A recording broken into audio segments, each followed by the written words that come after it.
Greetings sailors, and welcome back to World of Warships and a replay from a circling, one of my own EU clan members. This is Brett 50 in the Drake. Lest we forget, it's not that long ago that the Royal Navy heavy cruisers came out, and of course now we've got the EU DDs about to come out. They're already in the kind of pre-release phase, and then of course we've got the Russian cruiser branch, and now they're teasing us with German carriers as well. So it's really been a glut of ships we've had so far, you know, just even announced this year, and that's not even mentioning all of the various premiums that we've been testing. So yeah, we're a bit spoilt for choice, and it becomes a little hard to remember sometimes what's new, because it just gets overshadowed by even more new stuff. The Drake I don't have myself yet, but it's the same guns as you find on the Cheshire, the 9.2 inch guns, with this time the option of a float plane catapult spotter. There we go, that's what I was looking for, not float plane anything, which enhances the not particularly great base range. That was one of the differences between this and the Cheshire, is the Cheshire did not have a catapult, or does not have a catapult rather, so you're stuck with that somewhat uncomfortable base range.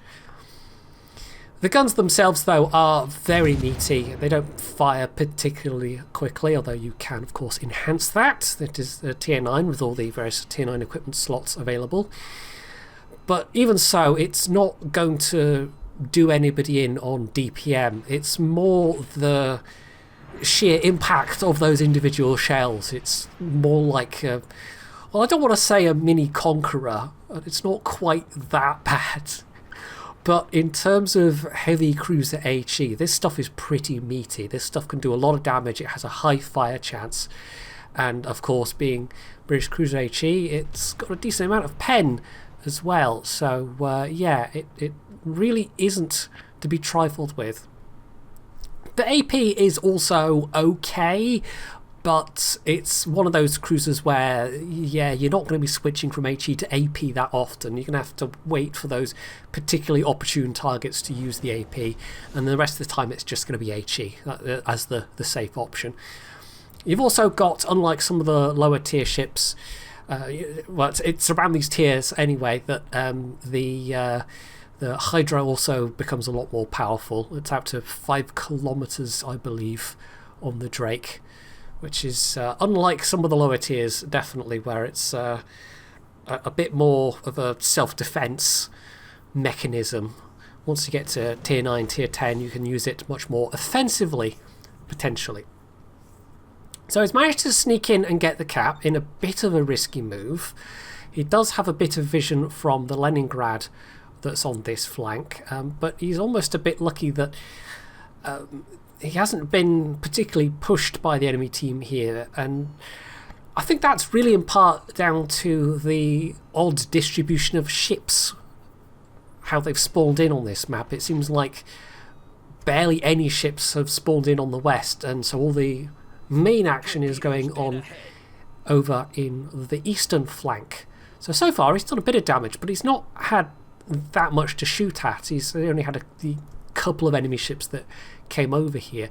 There is, however, one brave poor soul in a battleship, a Lenin, deciding to push through the middle, and well, you can kind of guess how that's going to go, although it doesn't go quite as badly for them as you might expect, and that's partly because Brett's going to misplay a little bit here. He's going to miss an opportunity.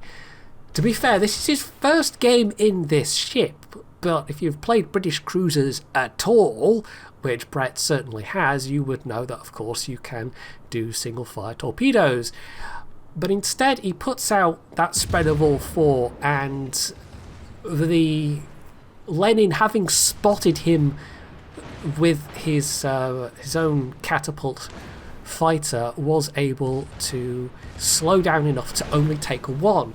If he'd held on to those torpedoes at the point where the Lenin was definitively visible, he could have just single fired them and done a lot more damage. Fortunately for Brett, however, facing the rather scary prospect of all 9 of the Lenin's barrels at basically point-blank range, they are a lot more interested in this Algerie that's behind him. I'm not entirely sure why. It's not like those 16-inch guns wouldn't have done a nasty, but for some reason they decided that was the more attractive target. Although it did look like they briefly considered aiming at Brett as he makes his pass here. But no, their focus is very firmly on this Algerie, and the Algerie is not going to be doing too well out of it. So if he timed his torps a bit better there, this could have been a much higher damage situation. I mean, he has accumulated a decent amount. He's actually getting some hits with his secondary guns here, not a huge number. But if he'd hit all 4 of those torpedoes, this Lenin would probably be dead already. And as it is, it's the Algerie that basically does that last chunk of damage, although it's not actually anybody here that gets the oh, and it was, I was looking at the Massachusetts killed something else. It was the Algerie that got the kill there, but the Lenin was able to nuke them in return. So if he'd correctly used his torpedoes there, or more optimally used his torpedoes, the Algerie would very likely still be alive. But as the battle is going at the moment, swapping a tier 7 cruiser for a tier 8 battleship is actually not a bad trade in terms of points and in terms of what that means for the victory point counter.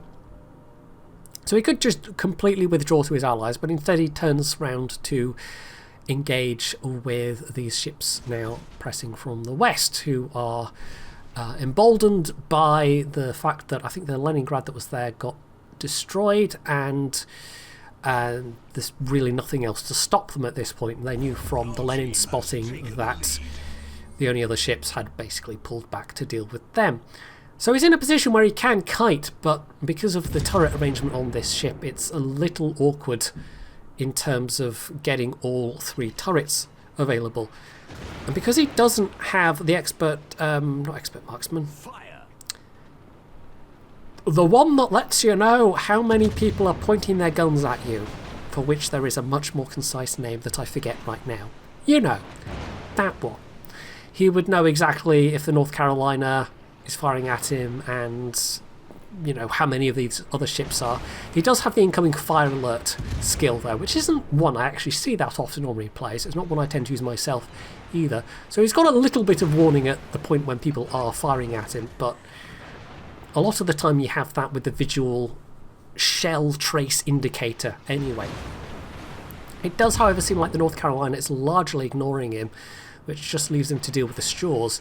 And in theory, of course, they can pump out a lot more HE shells more quickly than he can, but theirs don't have nearly the impact, and, well, being 2 tiers lower, it also doesn't have the heal available that this does.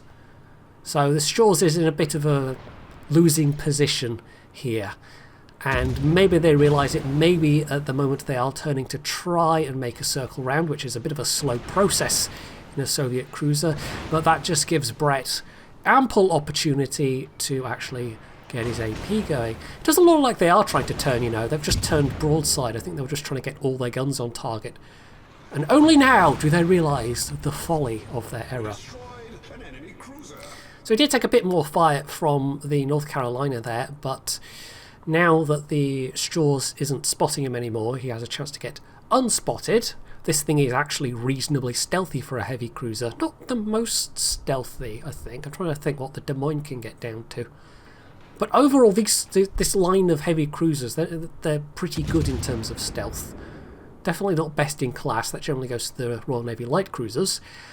But it's good enough to give you an advantage in situations like this. I mean, the Shores would never have been able to outspot him, essentially. So, back to opening up now on this North Carolina. He's also got allies dealing with him as well, namely that Southern Dragon. Everyone else is basically pressed south. I mean, they've broken the back of the enemy team at this point, and this is just getting some extra damage, essentially. The North Carolina still could be nasty in terms of those, again, 16-inch guns, but the armour on the Drake isn't bad. I mean, it's that kind of funny situation with a cruiser, as a lot of the more armoured cruisers have, where sometimes it works with you and other times it just means there's exactly enough armour to fully arm a shell that otherwise might have been an overpen, and that's always fun. But the North Carolina, having taken that Southern Dragon torpedo and now also burning, well, they do manage to get another decent hit into Brett, but Brett's got the heal available, of course, and there's the kill. So there's only a couple of ships left at this point. This was, I mean, most of the action happened basically on the east flank, and we didn't really get to see any of that, but Brett has still had a pretty decent game. I mean, this was the minority flank, if you want to put it that way, but it was still an important one. If they'd just completely collapsed and found themselves being pressed from both sides, that might have been quite nasty. But even so, I think there were enough ships left with decent health on the east flank that it probably wouldn't have been an issue. But I mean, as it was, Brett and the Algerie and that Southern Dragon, who I think is actually going to score pretty well, have all acquitted themselves quite nicely. So there's the Hydra going. For some reason this Valkyrie didn't try and retreat. They just decided to sit broadside. Brett, again, slightly messes up. He realised he'd overcompensated, tried to recompensate and wasn't quite successful. So yeah, took a torp on the belt, unfortunately, but at this stage of the game it doesn't really matter that much. He's very likely going to get this last kill, and the Valkyrie can't really do much to him at this stage. Getting the last torps out, but the Hydro's going, and Brett is well aware at this point, and he's able to, without too much difficulty, just waggle his tail past those, just in time for the Kaga to come for him. But another thing that these cruisers do generally tend to share is pretty decent AA.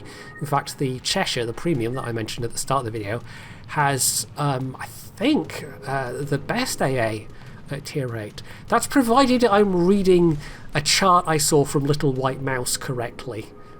But I think it was in terms of DPS. Yeah, the Cheshire is pretty damn good. So 136k damage and a Dreadnought. He might not even have gotten that if he hadn't taken that last torpedo. So clearly that was a tactical decision to take that torpedo in order to get that extra award. Yeah, let's just go with that.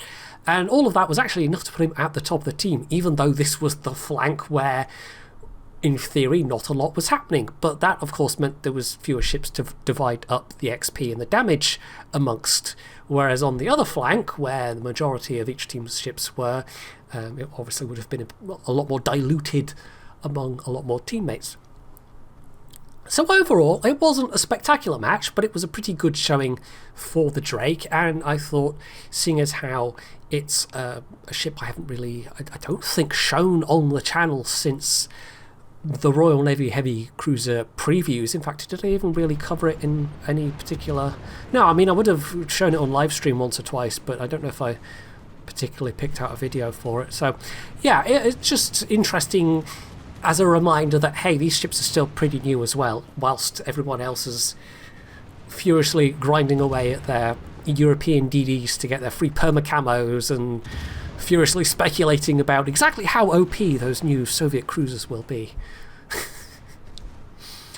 So that's it for this replay. Hopefully you enjoyed it, and if you did, you can do all the usual things down underneath it, and of course, as always, stay tuned for more.